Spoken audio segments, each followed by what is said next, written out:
Warren Buffett പറഞ്ഞ ഒരു സംഗതി ഞാൻ ജീവിതത്തിൽ ചെയ്യാറുണ്ട്. അതെന്താണെന്നറിയോ? അത് പറഞ്ഞതേ, 2 എണ്ണം വാങ്ങിക്കാനുള്ള പൈസ ഉണ്ടാവുമ്പോഴേ നിങ്ങൾ ഒരെണ്ണം വാങ്ങിക്കാവും. എന്ന് വെച്ചാൽ 15,000 രൂപയുടെ മൊബൈൽ നമ്മൾ വാങ്ങിക്കണമെങ്കിൽ നമ്മളതിൽ എത്ര രൂപ ഉണ്ടാവണം?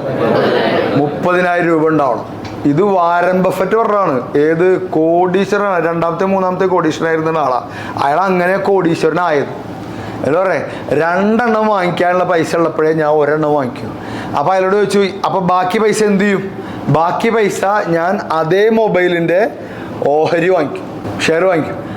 1000 രൂപയ്ക്ക് നമ്മൾ സ്വിഗ്ഗിയിൽ ഫുഡ് ഓർഡർ ചെയ്യാൻ നിൽക്കുന്നുണ്ടെങ്കിൽ അത് 500 രൂപയ്ക്കാക്കി മാറ്റിയിട്ട് ബാക്കി 500 രൂപ ഇനി നിങ്ങൾ പറ സ്വിഗ്ഗിയുടെ ഷെയർ വാങ്ങിക്കുക. 1000 രൂപയ്ക്ക് പെട്രോൾ അടിക്കാൻ നമ്മൾ പോയി, നമ്മളത് 600 രൂപയ്ക്ക് ആക്കിയിട്ട് 400 രൂപയ്ക്ക് ഇന്ത്യൻ ഓയിൽ കോർപ്പറേഷൻ്റെ ഷെയർ വാങ്ങിക്കുക.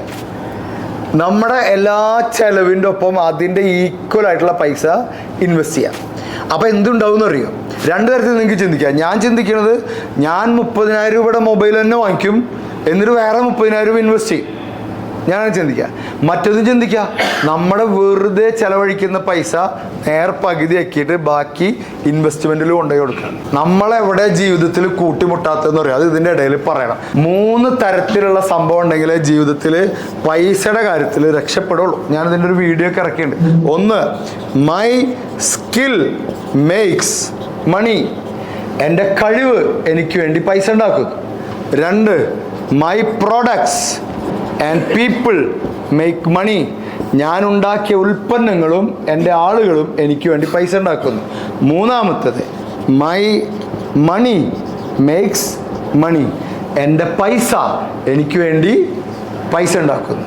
ഇവിടെ ശ്രദ്ധിക്കണേ, ഒന്ന് ശ്രദ്ധിക്കണേ. ഓക്കെ, ആദ്യത്തെ എന്തായിരുന്നു? My money makes money, my skill makes money. എൻ്റെ കഴിവ് എനിക്ക് വേണ്ടി പൈസ ഉണ്ടാക്കുന്നു. എൻ്റെ പ്രൊഡക്റ്റും എൻ്റെ ആളുകളും എനിക്ക് വേണ്ടി പൈസ ഉണ്ടാക്കുന്നു. എൻ്റെ പൈസ എനിക്ക് വേണ്ടി പൈസ ഉണ്ടാക്കുന്നു. ഇത് 3ഉം പൂർത്തിയാകുമ്പോൾ സാമ്പത്തികമായി അടിപൊളിയായിരിക്കും. എൻ്റെ ഉദാഹരണം പറഞ്ഞാൽ, ഇന്ന് ഞാൻ നിങ്ങളുടെ അടുത്ത് ക്ലാസ് എടുക്കുന്നു. ഇതെൻ്റെ സ്കില്ലാണ്, വർഷങ്ങൾ കൊണ്ട് ഞാൻ ആർജിച്ചെടുത്താണ്. ഇന്ന് കഴിഞ്ഞാൽ എനിക്ക് പൈസ കിട്ടും. എൻ്റെ സ്കില്ലാണ് എനിക്ക് വേണ്ടി പൈസ ഉണ്ടാക്കിയത്. ഇനി ഇതേ സമയം എൻ്റെ പ്രോഡക്റ്റ്, എൻ്റെ കോഴ്സുകൾ, എൻ്റെ ബുക്ക് ഒക്കെ കോഴിക്കോട് ഓഫീസിൽ ഇരുന്നിട്ട് പിള്ളേർ വിൽക്കുന്നുണ്ട്. ഞാൻ ഒന്ന് വൈകിട്ട് നോക്കുമ്പോൾ എത്ര രൂപയുടെ കച്ചവടം നടന്നു അവരോട് ചോദിക്കും. ഇതിൽ ഞാൻ പണ്ടെങ്ങാണ്ട് ചെയ്തതാണ് ആ സാധനം. എനിക്കിന്ന് 2 വരുമാനം ഇതിന്ന് കിട്ടി. അതിനേക്കാൾ വരുമാനം എനിക്ക് എഴുതിയുന്നുണ്ട്. ഞാനിങ്ങനെ കഴിഞ്ഞ വർഷങ്ങളോളം ചെയ്തുകൊണ്ടിരുന്നതാണ്. ഒരു സാധനം മേടിക്കുമ്പോൾ ആ സാധനത്തിൻ്റെ അതേ പൈസ തന്നെ ഇൻവെസ്റ്റ് ചെയ്യാം. ഇപ്പോൾ കുറേ കമ്പനികൾ എൻ്റെ ഷെയർ കിടന്ന് കളിക്കുന്നുണ്ട്. അപ്പോൾ ആ പൈസ എനിക്ക് കിട്ടും. എൻ്റെ ചോദ്യം, ഇതിലൊരു 90% പേർക്കും ഉറപ്പിച്ച് പറയാം, ഇത് മാത്രമേ ഉണ്ടാവുള്ളൂ. ഇതിൻ്റെ ഒരു കുഴപ്പം എന്നാണോ, ഞാനാണെങ്കിൽ എൻ്റെ തൊണ്ട പണി മുടക്കുന്നത് അന്ന് മുതൽ ഞാൻ പട്ടിണിയാണ്. എന്നാണോ നിങ്ങൾക്ക് ഒരു അപകടമോ മറ്റോ സംഭവിക്കാതിരിക്കട്ടെ, നിങ്ങൾ ഈ സെഷൻ ഞാൻ ഇങ്ങനെ തന്നെ എടുക്കട്ടെ. ഇത് സീരിയസ് ആയിട്ട് തന്നെ എടുക്കണം. സീരിയസ് ആയിട്ട് തന്നെ നിങ്ങൾ ഉൾക്കൊള്ളുന്നുണ്ടെന്ന് അറിയാം. ഓക്കെ അല്ലേ? ഇതിങ്ങനെ തന്നെ പറയണം, കാരണം അത് അങ്ങനെ തന്നെ കേൾക്കേണ്ടതാണ്. എന്നാണോ നമ്മൾ ഡൗൺ ആവുന്നത് അന്ന് മുതൽ പിന്നെ ഇല്ല. അത് നമ്മുടെ ലൈഫിൽ ഏറ്റവും വേണ്ട സംഗതിയാണ് എമർജൻസി ഫണ്ട്. നമ്മൾ എന്തുകൊണ്ടാണ് കടക്കാരാവുന്നത്? മനുഷ്യന്മാരെ ആത്മഹത്യകളിൽ ബഹുഭൂരിപക്ഷം നടക്കുന്നത് ഈ സാമ്പത്തിക പ്രശ്നം കാരണമാണ്. ആ സാമ്പത്തിക പ്രശ്നം ഉണ്ടാക്കുന്നതിൻ്റെ കാരണങ്ങളിൽ ഏതാ കൂടുതലെന്നറിയോ? ചടങ്ങുകൾ. നമ്മൾ അറിയാതെയുള്ള കുറേ ചടങ്ങുകൾ.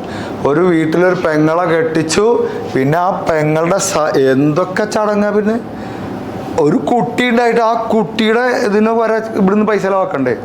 വേണ്ടേ? അങ്ങനെ എന്തൊക്കെയല്ലേ? ചടങ്ങാണ്. മറ്റുള്ളവരെ കാണിച്ച് ചെയ്യുന്ന ആ ജീവിതത്തിനാണ് ചടങ്ങ്. ഗാന്ധിജി പറഞ്ഞ ശരിയാ, ജീവിക്കാൻ ചിലവ് കുറവാ, നന്നായി ജീവിക്കുന്നു എന്ന് മറ്റുള്ളവരെ കാണിക്കാനാണ് ചിലവ്. കാണിക്കുമ്പോഴാണ് ചിലവ് വരുന്നത്. നമ്മുടെ ലൈഫിൽ നമുക്കിപ്പോൾ ഒരു മാസം 25,000 രൂപയാണ് ഒരു മാസം മൊത്തം ചെലവ്. 20,000 രൂപ ചെലവ് എന്ന് വിചാരിക്കാം. ഓക്കെ, നമ്മുടെ ജോലി ഇന്ന് പോയാൽ അടുത്ത 6 മാസവും നിങ്ങൾക്ക് ഒരു വരുമാനം ഇല്ലെങ്കിൽ ജീവിക്കാൻ പറ്റാവുന്ന ഒരു ഫണ്ടാണ് എമർജൻസി ഫണ്ട്. അപ്പോൾ എത്ര? 1,20,000 രൂപ. 1,20,000 രൂപ ഫണ്ടിൽ മാറ്റി വെച്ചിട്ട് എന്ത് കളിയും കളിച്ചു? ഈ ഫണ്ട് ഉണ്ടെങ്കിൽ ആയിരിക്കും, വെറുതെ ആലോചിച്ച് പറ. ഓൾറൈറ്റ്.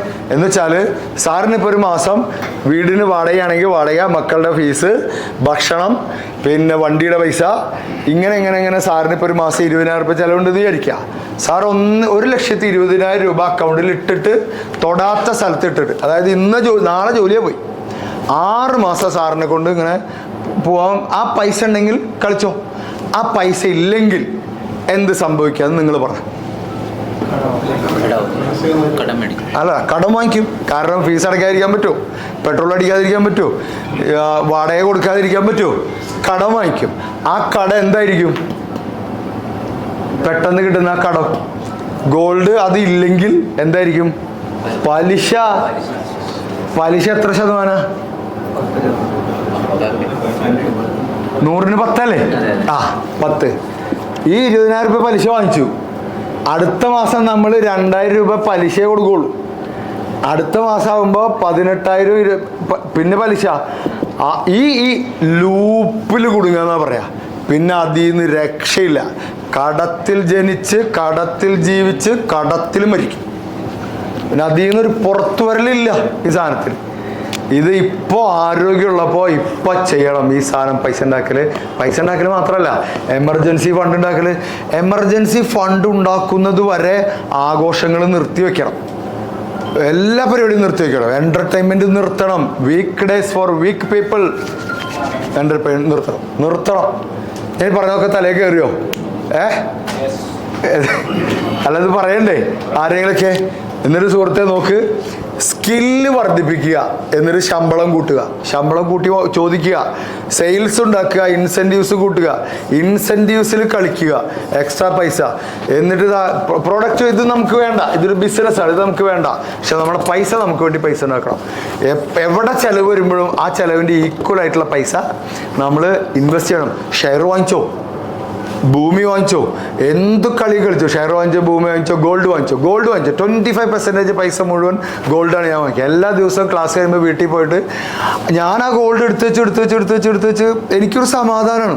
എന്നെ ഒരു കൊല്ലത്തിന് ആരും ക്ലാസ്സിന് വിളിച്ചില്ല, ഒരു കുഴപ്പമില്ല, പരിപാടി നടക്കും. ഞാൻ വാങ്ങിച്ചു വെച്ചിട്ടുണ്ട്. എനിക്ക് ആ സമാധാനം വെറുതെ ഇരിക്കാം. ഞാൻ പറഞ്ഞ പൈസ തരാത്ത ക്ലാസ്സിന് ഞാൻ പോകില്ല. ഞാൻ പ്രാവിന് തീറ്റ കൊടുത്തിട്ട് അവിടെ ഇരുന്നോളാം. എനിക്ക് കുഴപ്പമില്ലാന്ന് ആ ധൈര്യം ഇവിടുന്ന് കിട്ടുന്നതാണ് ഈ സാധനം. എന്ന് വെച്ചാൽ കടത്തിൽ നിൽക്കരുത്. 0 കടം. എനിക്ക് നല്ല കടം ഉണ്ടായിരുന്നു, ലക്ഷങ്ങൾ കടം ഉണ്ടായിരുന്നു. അങ്ങനെ അത് വീട്ടാനായിട്ട് എൻ്റെ 2-3 വർഷം കൊണ്ട് ഉപയോഗിച്ചു. ഓടി നടന്നു, ചാത്ത് പണിയെടുത്തു, സൗണ്ടൊക്കെ പോയി ചത്ത് പണിയെടുത്തു. അങ്ങനെ അടച്ച് ഒരു സുപ്രഭാതത്തിൽ ഒരു ചൊവ്വാഴ്ച രാവിലെ ഞാനിങ്ങനെ മനസ്സിലാക്കുകയാണ്, എൻ്റെ കടങ്ങളൊക്കെ തീർന്നു. 0 കടം. ഒരാൾക്ക് പൈസ കൊടുക്കാനില്ല. എന്ത് ഫീലാന്നറിയത്. മറ്റെന്താണെന്നറിയോ, പൈസ വരുന്നു, അവിടെ പോകുന്നു, അക്കൗണ്ടിൽ കാണുപോലുമില്ല. നിങ്ങൾക്കുമില്ല അവസ്ഥ? കടം ഉണ്ടായിക്കഴിഞ്ഞാലേ ഒരു ആത്മവിശ്വാസം ഉണ്ടാവില്ല, അല്ലേ? ഒരു സന്തോഷം ഉണ്ടാവില്ല. കടം വീട്ടാനുള്ള കളി കളിക്ക്. കടം വീട്ടിയിട്ട് സമ്പാദിക്കാൻ തുടങ്ങി. സത്യസന്ധമായി പറ 0 കടമുള്ളവർ ആരൊക്കെ ഉണ്ട്? ഇതുവരെ ഒരു കടമില്ല. എൻ്റെ അമ്മോ, സാറിന് കൈയടിച്ച് കൊടുക്കണം. ഒരു 10 ലക്ഷത്തിന് മേലെ കടമുള്ളവരുണ്ടോ? എന്താ സാറ് രക്ഷപ്പെട്ടു. സാറ് മോട്ടിവേഷൻ പോലും വേണ്ട, ഓടിക്കോ. കാരണം അത് ഇന്നിപ്പോൾ ഒരാൾക്കൊരു 25,000 രൂപ കൊടുക്കുകയാണെങ്കിൽ സമാധാനമായിട്ട് ഇവിടെ ഇരിക്കാൻ പറ്റില്ല. അടുത്ത കളി മുഴുവൻ കടം മാറ്റിയിട്ട്. പിന്നെ പ്രത്യേകിച്ച് നമ്മുടെ മക്കൾക്ക് പാരമ്പര്യമായിട്ട് കടം കൊടുക്കരുത്. നമ്മൾ നമ്മൾ പൈസ ഉണ്ടാക്കണം. കാശ് വേണം, വേണ്ടേ? നമ്മൾ ആഗ്രഹങ്ങൾക്കനുസരിച്ച് ചെയ്യണം, വാങ്ങിക്കണം, ഉണ്ടാക്കണം. എൻ്റെ അമ്മക്ക് ഇടയ്ക്കിടയ്ക്ക് പറയും, നമ്മൾ പാവപ്പെട്ടവരാടാ. ഞാൻ പറയും, നമ്മളല്ല, നിങ്ങളാണ്. എന്നെ അതിൽ കൂട്ടണ്ട. നമ്മൾ പാവപ്പെട്ട കളി കളിക്കാൻ ഞാനില്ല. അവർ പാവപ്പെട്ട കളിച്ച് അങ്ങനെ ആക്കി. കാശുണ്ടാവണം, കാശിനെ സ്നേഹിക്കണം, നല്ല വസ്ത്രങ്ങൾ വാങ്ങിക്കണം, നല്ല ഭക്ഷണം കഴിക്കണം, നല്ല ഹോട്ടലിൽ പോകണം, ഒക്കെ നല്ലത് കൊടുക്കണം. ഈ ബോഡിയിലേക്ക് നല്ലത് കൊടുക്കണം, നല്ല ചിന്തകൾ കൊടുക്കണം. പൈസ എല്ലായിടത്തും ഉണ്ട്.